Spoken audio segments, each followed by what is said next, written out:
Good evening, everyone. Today it's Wednesday, July 12th, 2023. I spent my day today printing the new version of the Dice Morningstar. Some parts of it, actually, like I mentioned yesterday, and it's namely this part right here. I created a hinge system at the bottom, so now it can open and close without ever needing to take off, without ever needing to be taken off or like disassemble apart to change the dice and everything. So then later on, I can always open the head part of my Morningstar to access the dice inside it, right? Because now it can open and close easily. And then here I added also space to add a neodymium magnet um, on both ends to kind of like secure it nicely. I also realized maybe I can add non-magnet latch right here. I still don't know exactly how I want to create the latch um, for this. I'm thinking it cannot be too strong, and I think it's more to support um, the both magnets, so that we can be sure that this part can also be closed tightly. Um, because if the latch mechanism is somehow too um, not strong, like too secure, it's going to be hard to reopen this part later on. Um, so yeah, that's the to-do list for this project. Oh, by the way, I also printed the new grip. Now it's more cylindrical. I haven't prepared it yet. I haven't removed the supports, but I did some tests by gripping it for a while, and I think it's much nicer and more comfortable than the previous version where it's jagged. Yeah, because it's not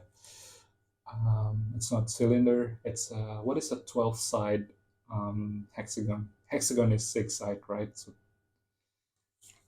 12 side must have its particular name. Anyway, um, with that being said, I think I can record the full assembly video for my long form content, quite likely to be published this weekend.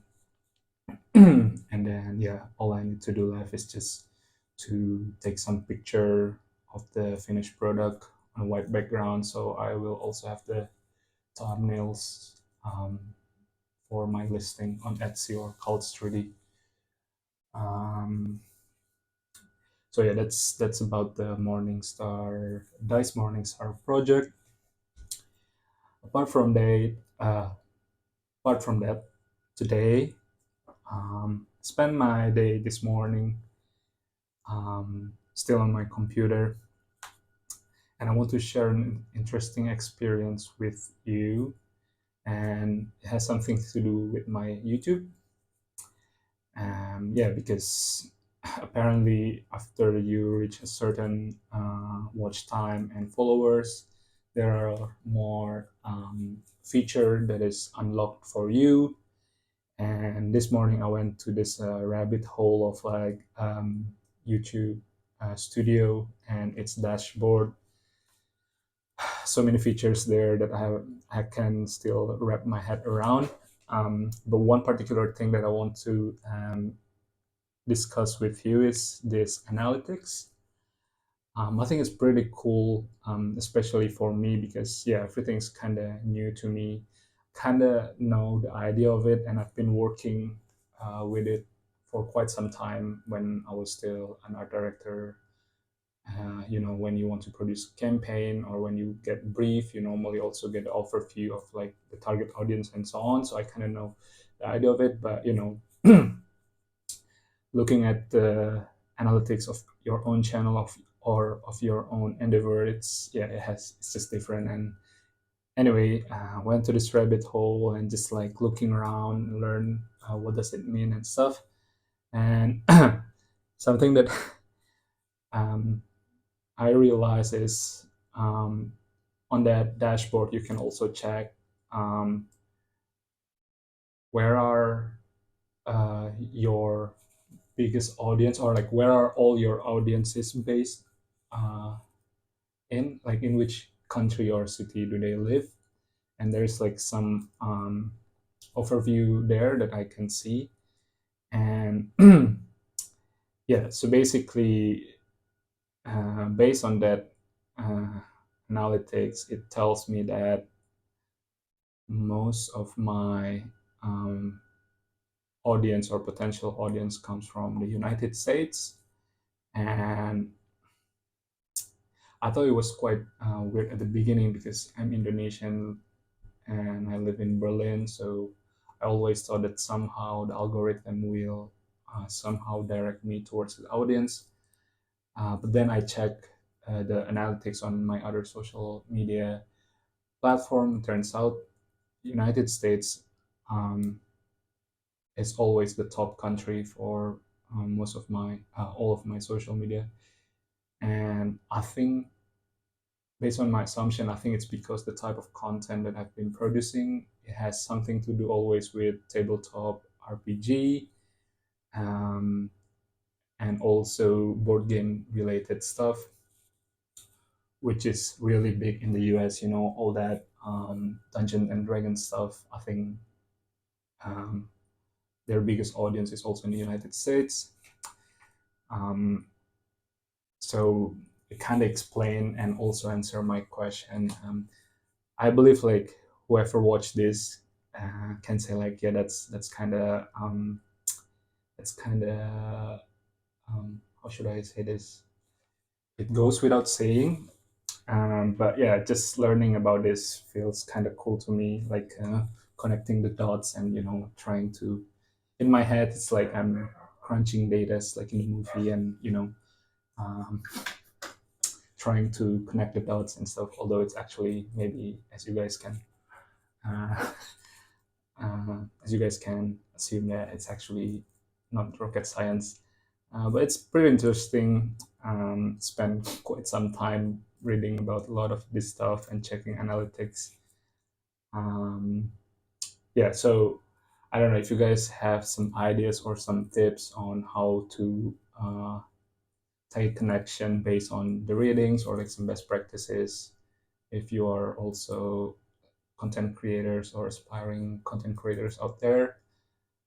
Yeah, I'm happy and more than welcome to hear your thoughts. Something also interesting is that Indonesia, my home country, uh, sits on like way below on the uh, target audience list. It's the US, Germany, country in Europe, and then yeah, there is only 0.7% of audience that is watching my content. Um, yeah, I want to know why. Is it maybe because of the concept of tabletop role-playing game is not really well known there, or is it maybe about the 3D printing? I want to investigate further about it because yeah, I'm currently just into this, and yeah, I just want to know. And or maybe if there is any Indonesians out there, my fellow Indonesians, if you watch this content, or if there is if you're also into toy making and 3D printer, maybe leave a comment below so it maybe can answer the questions.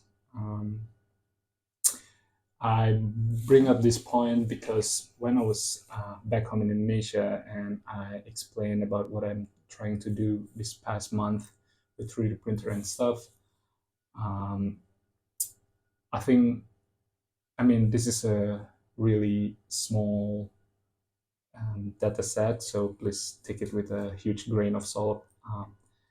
But it seems like my friends and my peers and especially my family still doesn't really understand, or at least they're not really aware of what 3D printing is. And I need to explain how does it work and stuff, especially to my family members. But I think most of my friends kind of know, but it seems like they just don't really get where I'm going with this. So yeah, that's why um, I had this thought when I saw the chart on my analytics before, if I don't know 3D printer is a big thing in Indonesia or not. Um, yeah, because I think um, there is a, how should I say this, like there is a big potential there and a huge hobby, um, or like um, how should I say this? Um, it feels like any trends that is currently going in the world will get adapted quite easily in my home country in Indonesia, and it's normally happens really fast, So especially with the internet and everything, but I'm not sure if they really picked up on this 3D printing trend, or just like these topics in general, or maybe 3D printing itself is not really a huge trend all over the world by itself, So maybe it's not big enough so that it can be picked up by the the bigger portion of the population.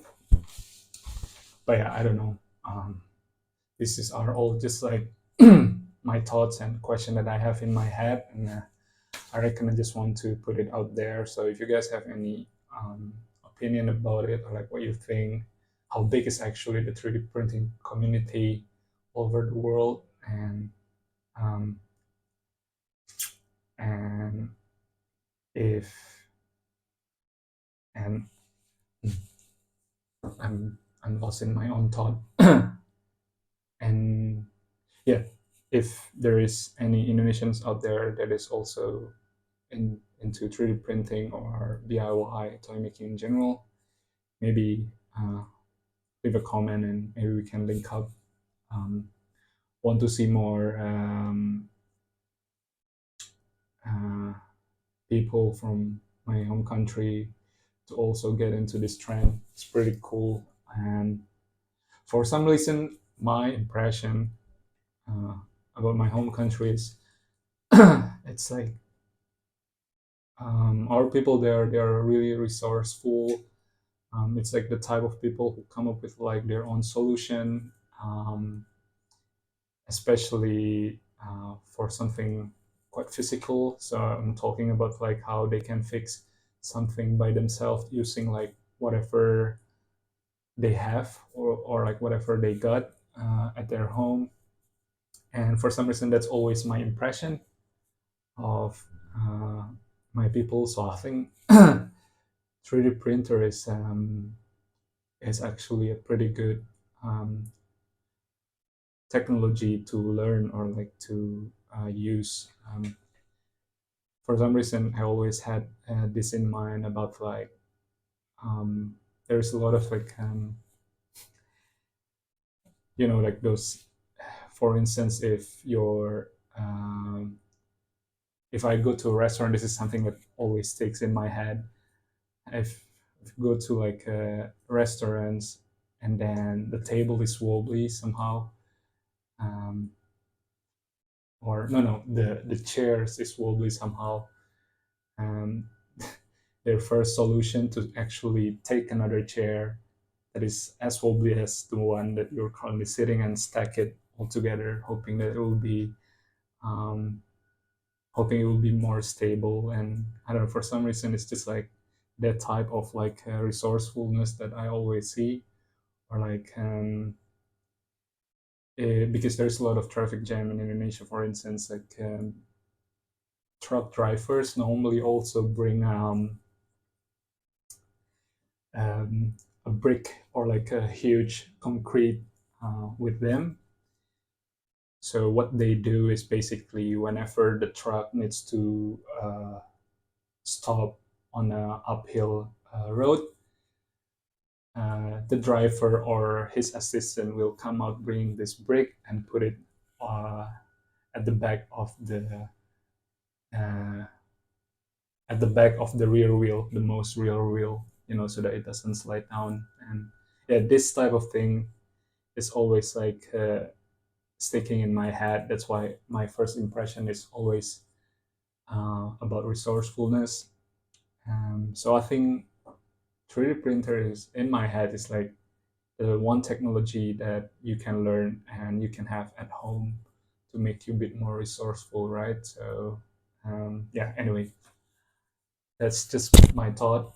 Um, Also, maybe please let me know if you guys have the example or like a story about resourcefulness, or this how people can put a or come up with solution on the go with limitation from your own country.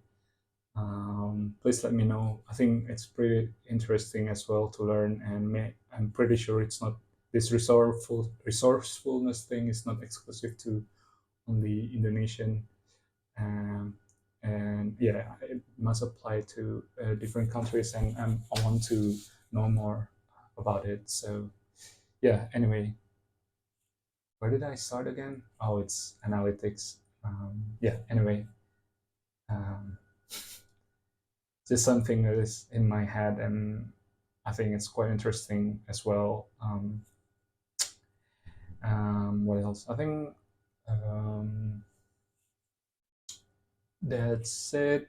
Um, my Patreon is also now finished. Um, I'm about to publish it. Images are there. And then all I need to do now is like to click publish and create my first post.